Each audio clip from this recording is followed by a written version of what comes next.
নমস্কার, সকলকে English learning চ্যানেলে স্বাগত। আজকের ভিডিওতে আমরা ক্লাস 11-এর সেকেন্ড সেমিস্টারে ক্যাথরিন ম্যানসফিল্ডের লেখা দ্য ফ্লাই এই গল্পের প্রতি লাইনের বাংলা অনুবাদ ও বিশ্লেষণ করব। তাই তোমরা ভিডিওটা স্কিপ না করে অবশ্যই প্রথম থেকে শেষ পর্যন্ত দেখবে। আর চ্যানেলটা যারা প্রথম দেখছো বা চ্যানেলটা এখনও সাবস্ক্রাইব করোনি তারা অবশ্যই সাবস্ক্রাইব করে পাশে থাকা বেল বাটনটা প্রেস করবে, যাতে পরের ভিডিওটা আপলোড করার সাথে সাথে তোমাদের কাছে নোটিফিকেশনটা পৌঁছে যায়।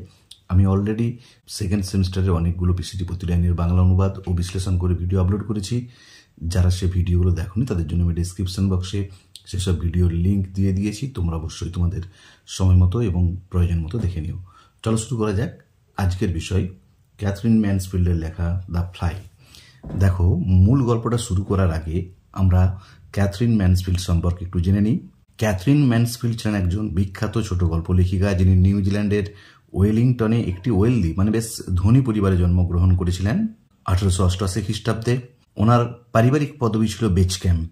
তিনি ছদ্মনাম হিসাবে ম্যানসফিল্ড পরিবর্তিত করেছিলেন তার পদবিটাকে। অ্যাকচুয়াল টাইটেল ছিল বেচক্যাম্প। আমাদের পাঠ্য দ্য ফ্লাই গল্পটি প্রথম ব্রিটিশ সাপ্তাহিক দ্য নেশন অ্যান্ড অ্যাথেনিয়াম এই পত্রিকাতে 1922 সালের 18 মার্চ প্রকাশিত হয়। পরবর্তীকালে 1923 খ্রিস্টাব্দে এটি তার ছোট গল্প সংকলন the doves nest and other stories গ্রন্থে সংকলিত হয়। মনে রাখবে, দ্য ফ্লাই এই গল্পটি ওনার জীবনের শেষ পর্যায়ে রচিত 1922 সালে। আর আমরা জানি উনি মারা গিয়েছিলেন 1923 খ্রিস্টাব্দে, মানে যে বছর মারা যান তার মৃত্যুর কিছুদিন আগেই তিনি এই গল্পটা লিখে গিয়েছিলেন। দেখো, এই গল্পের কাহিনীটা আমি তোমাদেরকে খুব সংক্ষেপে বলে দিচ্ছি, তারপরে আমরা মূল টেক্সটে প্রবেশ করব। লেখিকার অন্যান্য যে বেশিরভাগ গল্প আছে তার মতনই দ্য ফ্লাই এর কোনো ওয়েল নিট প্লট নেই, বেশ সুন্দর ভালো পটভূমি নেই। এটি মূলত একটা ঘটনা প্রবাহ, যেটাকে বলা হয় সিকোয়েন্স অফ ইভেন্টস। এই গল্প একজন বয়স্ক কর্মকর্তা, যার নাম বস, প্রথম বিশ্বযুদ্ধে গিয়ে তার ছেলের অকাল মৃত্যুর পর নিজের সামলে ওঠার চেষ্টা করছেন। উডিফিল্ড বলে একটি বন্ধুর সঙ্গে আলাপচারিতার সময় তার নিজের ছেলের কথা মনে পড়ে যায় এবং সে আবেগতাড়িত হয়ে পড়ে, ইমোশনাল হয়ে যায়। পরে গল্পটি একটি অস্বস্তিকর মোচড় নেয় যখন আমরা দেখি সে কালির দোয়াতের মধ্যে পড়ে যাওয়া একটা অসহায় মাছিকে বারবার অত্যাচার করে শেষ পর্যন্ত মেরে ফেলছে। সেই জন্য দেখো, গল্পটার নাম হয়েছে দ্য ফ্লাই। এই মাছিটির মৃত্যু কিন্তু জীবনের যে ফ্র্যাজিলিটি অফ লাইফ, জীবনের যে ভঙ্গুরতা, সেটাকে প্রতিফলিত করছে। আমাদের পাঠ্য দ্য ফ্লাই এই গল্পটিতে মূল চরিত্র আছে দুটি, একটি হচ্ছে বস আর একটা হচ্ছে উডিফিল্ড। এছাড়াও এই গল্পে আরো কয়েকটি চরিত্রের উপস্থিতি রয়েছে, যেমন হলো বসের মৃত ছেলে, মেসি, রেগি, উডিফিল্ডের স্ত্রী এবং কন্যা। কিন্তু মূল চরিত্রটি হলো বস। সে একটি গম্ভীর চরিত্র এবং ছেলের মৃত্যু শোকে জর্জরিত।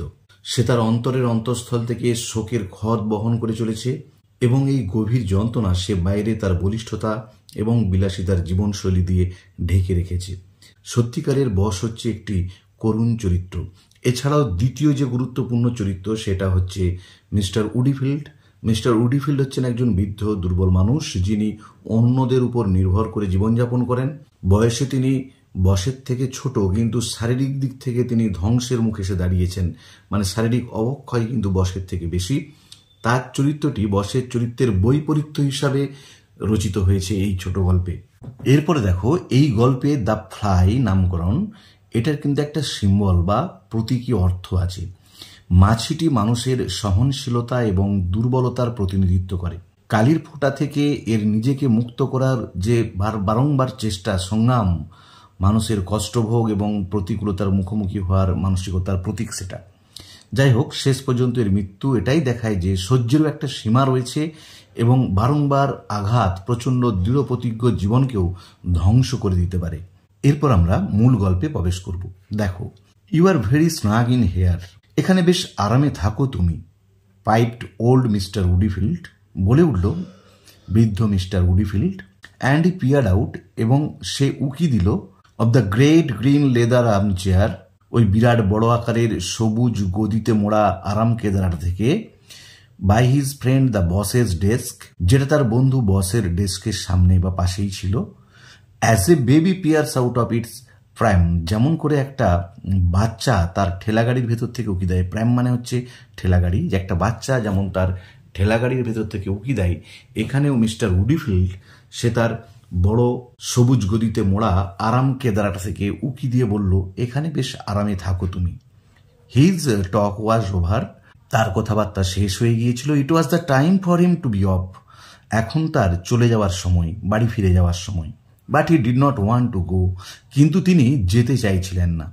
সিন্স হি হ্যাড রিটায়ার্ড, জবে থেকে তিনি অবসর নিয়েছিলেন। সিন্স হিজ স্ট্রোক, তার সেই স্ট্রোক রোগে আক্রান্ত হওয়ার পর থেকে, আমরা স্ট্রোক রোগটা সবাই শুনেছিলাম। The wife and the girls kept him boxed up, তার স্ত্রী এবং তার মেয়েরা তাকে আবদ্ধ করে রাখে। বক্সড আপ মানে হচ্ছে আটকে রাখা। ইন দ্য হাউস, বাড়িতেই। এভরিডে অব দ্য উইক, সপ্তাহের প্রতিটা দিন, ভালো করে মনে রাখবে, এক্সেপ্ট টুইসডে, মঙ্গলবার ছাড়া। যে ওই স্ট্রোক রোগে আক্রান্ত হওয়ার পর থেকে তার স্ত্রী এবং মেয়েরা তাকে বাড়িতে প্রতিদিন আটকে রাখে, শুধুমাত্র সপ্তাহে একটা দিন তাকে ছাড় দেয়, সেটা হচ্ছে মঙ্গলবার। On Tuesday he was dressed and brushed and allowed to cut back to the city for the day. On Tuesday, মঙ্গলবার দিন, হি ওয়াজ ড্রেসড, সে সুন্দর পোশাক পরে, অ্যান্ড ব্রাশড, এবং সুন্দর করে চুল আঁচড়ায়, and allowed to cut back to the city for the day, আর তাকে শহরের আড্ডায় ফেরার অনুমতি দেয়া হয় সপ্তাহের ওই একটাই দিন। যদিও হোয়াট ই ডিড দেয়ার, সেখানে গিয়ে সে যেটা করে, মানে ওই আড্ডাস্থলে গিয়ে সে যেটা করে, the wife and the girls could not imagine, তার স্ত্রী এবং তার মেয়েরা সেটা কল্পনা করতে পারত না। যে একটা দিন, যে দিনটা সুযোগ পায় আড্ডা দিতে যাবার, সেই দিনই আড্ডা দিতে গিয়ে সে যেটা করে, সেটা তার স্ত্রী এবং তার মেয়েরা কল্পনা করতে পারত না। Made a nuisance of himself to his friends, বন্ধু বান্ধবদের বাড়িতে গিয়ে উপদ্রব করে। দে সাপোজড, তারা ভাবত। ওয়েল পারহ্যাপস সো, সত্যি বলতে কি হয়তো খানিকটা তাই, সে বন্ধু বান্ধবদের বাড়িতে গিয়ে উপদ্রবী করে ওই দিনটাতে। অল দ্য সেম, সে যাই হোক, we ক্লিং to our last pleasures, আমরা জীবনের শেষের দিকের হাসি আনন্দ বিনোদনগুলোকে আঁকড়ে ধরে থাকি। ক্লিং মানে আঁকড়ে ধরে থাকা, যে আমরা জীবনের শেষের দিকের আনন্দ বিনোদন হাসি আনন্দগুলোকে আঁকড়ে ধরে থাকি। কিরকম ভাবে দেখো, লেখক এখানে একটা সুন্দর ইমেজারি ব্যবহার করেছেন। অ্যাজ দ্য ট্রি ক্লিংস, যেমন গাছ আঁকড়ে ধরে থাকে, টু ইটস লাস্ট লিভস, এর শেষ পাতাগুলোকে, যে গাছের শেষ পাতাগুলোকে গাছ যেমন আঁকড়ে ধরে থাকে, ঠিক সেভাবেই আমরাও আমাদের জীবনের শেষের দিকের হাসি আনন্দ বিনোদনগুলোকে আঁকড়ে থাকি। So they R SAT old উডিফিল্ড, কাজেই উডিফিল্ড বসেছিল, স্মোকিং এ সিগার, বসে বসে একটা সিগারেট টানছিল, and staring almost greedily at the boss, আর প্রায় লোভী চোখে তাকিয়েছিল বসের দিকে। Who rolled in his office chair, যে জড়সড় হয়ে বসেছিল তার অফিসের চেয়ারটাতে। রোল মানে গুটিয়ে থাকা। স্টাউট, শক্ত সামর্থ্য। রোজি, গোলাপের মতো চকচকে। 5 years older than হি, ওই বস এমনকি উডিফিল্ডের থেকে 5 বছরের বড়। এটাও ভালো করে মনে রাখবে যে বস উডিফিল্ডের থেকে বয়সে 5 বছরের বড় ছিল। অ্যান্ড স্টিল গোয়িং স্ট্রং, তবুও তার চেহারা এখনো বেশ রীতিমতো মজবুত। স্টিল অ্যাট দ্য হেলম, এখনো নিজের সংস্থার কর্তৃত্ব সেই আছে। হেলম মানে হচ্ছে ম্যানেজমেন্ট, মানে তার যে সংস্থা, তার যে ব্যবসা, সেটা দেখাশোনা তিনি নিজেই করে থাকেন। এতই তিনি শারীরিক দিক থেকে এখনো শক্ত সামর্থ্য আছেন। It did one good to see him, তাকে দেখাটাও লোকের পক্ষে খুব ভালো ব্যাপার। কারণ আমরা আগেই জেনেছি, আমি তোমাদের আগেই বলেছি, বসের ছেলে যুদ্ধক্ষেত্রে মারা গেছে। তারপরে উডিফিল্ডের থেকে 5 বছরের বয়সে বড়, তা সত্ত্বেও সে তার নিজের সংস্থা এখনো নিজেই দেখাশোনা করে। তাই লেখিকা বলছেন তাকে দেখাটাও লোকের পক্ষে খুবই ভালো ব্যাপার ছিল। উইস্টফুলি, সতৃষ্ণভাবে। অ্যাডমায়ারিংলি, প্রশংসার দৃষ্টি নিয়ে, সপ্রশংসভাবে। দ্য ওল্ড ভয়েস অ্যাডেড, ওই বয়স্ক কণ্ঠস্বরটি বলে উঠল, ইটস স্নাগ ইন হেয়ার আপন মাই ওয়ার্ড, জায়গাটা বেশ আরামের, যাই বলো। ইয়েস, ইটস কমফোর্টেবল এনাফ, হ্যাঁ আরামের তো বটেই, যথেষ্টই আরামের। এগ্রিড দ্য বস, বস সম্মত হলো, মানে বস উত্তর দিল। And he flip the Financial Times with a paper knife, আর সে একটা কাগজ কাটার ছুরি দিয়ে ফিনান্সিয়াল টাইমসের পাতাগুলো উল্টাচ্ছিল। ফিনান্সিয়াল টাইমস মনে রাখবে একটা major news paper in the United kingdom, British যুক্তরাজ্যের একটা গুরুত্বপূর্ণ সংবাদপত্র হচ্ছে ফিনান্সিয়াল টাইমস, যে তার পাতাগুলোকে একটা ছুরি দিয়ে উল্টাতে উল্টাতে, যাতে করে কোনো পাতা ডবল না উল্টে যায়। As a matter of fact he was proud of his room, সত্যি বলতে কি সে নিজের ঘর নিয়ে যথেষ্টই গর্বিত ছিল। He like to have it admired, সেও পছন্দ করত কেউ তার ঘরটার প্রশংসা করলে, যে ঘরটা যদি প্রশংসিত হতো তাহলে বস খুব আনন্দ পেত। স্পেশালি বাই ওল্ড উডিফিল্ড, বিশেষ করে যদি ওই বৃদ্ধ উডিফিল্ড প্রশংসা করত তাহলে তো তার আরো বেশি আনন্দ হতো। It gave him a feeling of deep solid satisfaction. এটা তাকে দিত একটা অনুভূতি। কিসের অনুভূতি? গভীর এবং নিরেট পরিতৃপ্তির একটা অনুভূতি দিত। টু বি প্ল্যান্টেড দেয়ার, বসে থাকতে সেখানে, in the midst of it, এর মাঝে বলতে কোনটার? তার রুমটার মাঝে, ঘরের মাঝে। In full view of that frail old figure in the muffler, ওই মাফলার জোড়ানো শীর্ণকায় বৃদ্ধ চেহারাটার সামনে ওই প্রকাণ্ড বিলাসবহুল ঘরে বসে থাকতে তার একটা গভীর নিরেট পরিতৃপ্তি আসত। I have had it done up lately, এই কিছুদিন আগে আমি সব নতুন করে করেছি। হি এক্সপ্লেন, সে ব্যাখ্যা করে বলল। সে বলতে কি? Boss. As he had explain for the past how many, যেমনটা সে বিগত কত হবে উইকস, বেশ কিছু সপ্তাহ ব্যাখ্যা করেছে, যে আগেও বেশ কয়েক সপ্তাহ সে ব্যাখ্যা করেছিল, এবারেও সে ব্যাখ্যা করে বলল যে আমি সব কিছু নতুন করেছি। নিউ কার্পেট, নতুন কার্পেট লাগিয়েছি। And he pointed to the bright red carpet with a pattern of large white Rings. এটা বলে সে সাদা সাদা চাকা বসানো লাল কার্পেটটার দিকে ইঙ্গিত করে দেখাতে লাগলো যে নতুন কার্পেট লাগিয়েছি দেখো। আর কার্পেটটা কেমন ছিল? সাদা সাদা চাকা বসানো লাল রঙের কার্পেট। নিউ ফার্নিচার, নতুন আসবাবপত্র এনেছি। অ্যান্ড হি নডেড, সে ঘাড় নাড়ল towards the massive book case, ওই প্রকাণ্ড বইয়ের আলমারিটার দিকে ইশারা করে। অ্যান্ড দ্য টেবিল, এবং টেবিলটার দিকে, with legs like a twisted trickle, ঝোলা গুড়ের মতো রঙের পাওয়ালা টেবিলটার দিকে ইঙ্গিত করে। দেখো, ট্রিকল মানে হচ্ছে ঝোলা গুড়, যে টেবিলটার পাগুলোর রং ছিল ঝোলা গুড়ের মতো, সেই টেবিলটার দিকে ইঙ্গিত করে বলছে এই নতুন আসবাবপত্রগুলো এনেছি। ইলেকট্রিক হিটিং, বৈদ্যুতিক তাপযন্ত্র এনেছি। হি ওয়েভড অলমোস্ট এক্সালটেন্টলি, রীতিমতো উচ্ছ্বসিতভাবে সে দেখাতে লাগলো টুয়ার্ডস দ্য 5 ট্রান্সপারেন্ট পিয়ারলি সসেজ, 5টা স্বচ্ছ মুক্তোর মতো দণ্ডকে, গ্লোয়িং সো সফটলি, যেগুলো ঝলমল করছিল, আলো বিচ্ছুরিত হচ্ছিল, ইন দ্য টিল্টেড কোপার প্যান, যেগুলোকে রাখা ছিল হেরানো অবস্থায় তামার পাত্রের উপরে। তাহলে তামার পাত্রের উপরে হেরানো অবস্থায় 5টা স্বচ্ছ মুক্তের মতো দণ্ডকে দেখিয়ে সে উল্লসিতভাবে বলল বৈদ্যুতিক তাপযন্ত্রও এনেছি। But he did not draw old Woodifield's attention, কিন্তু সে উডিফিল্ডের দৃষ্টি আকর্ষণ করতে পারল না টু দ্য ফটোগ্রাফ, ছবিটার দিকে, ওভার দ্য টেবিল, যেটা টেবিলের উপর রাখা ছিল, অফ এ গ্রেভ লুকিং বয়, একটা বেশ গম্ভীর মুখের ছেলে, ইন ইউনিফর্ম, যে ইউনিফর্ম পরে আছে, একটা পোশাক পরে আছে, স্ট্যান্ডিং, দাঁড়িয়েছিল, in one of those spectral photographers parks with photographer storm clouds behind him, ভৌতিক চেহারার একটা প্রাকৃতিক দৃশ্যের সামনে। ইট ওয়াজ নট নিউ, ছবিটা নতুন কিছু ছিল না।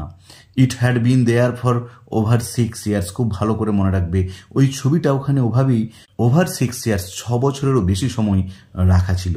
দেয়ার was something I wanted to tell you, তোমায় কিছু একটা বলার ছিল আমার।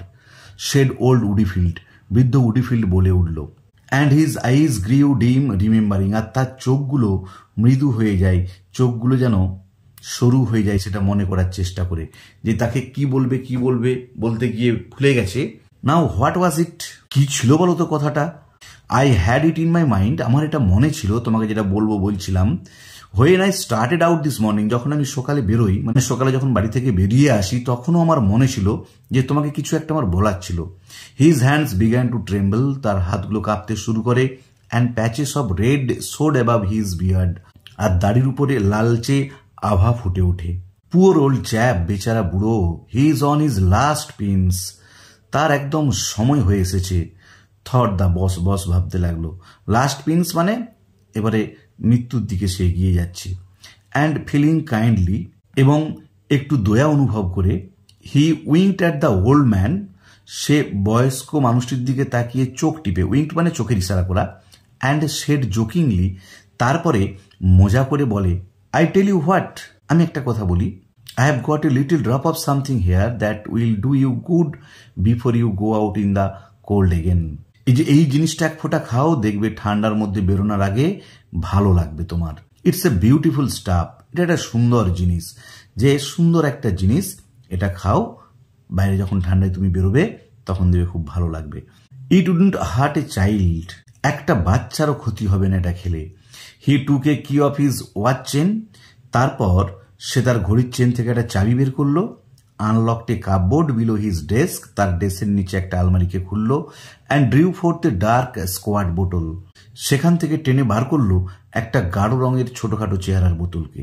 স্কোয়াড মানে হচ্ছে হেলদি, মোটাসোটা, that's the medicine said he, এটা হলো মোক্ষম ওষুধ, সে বলল।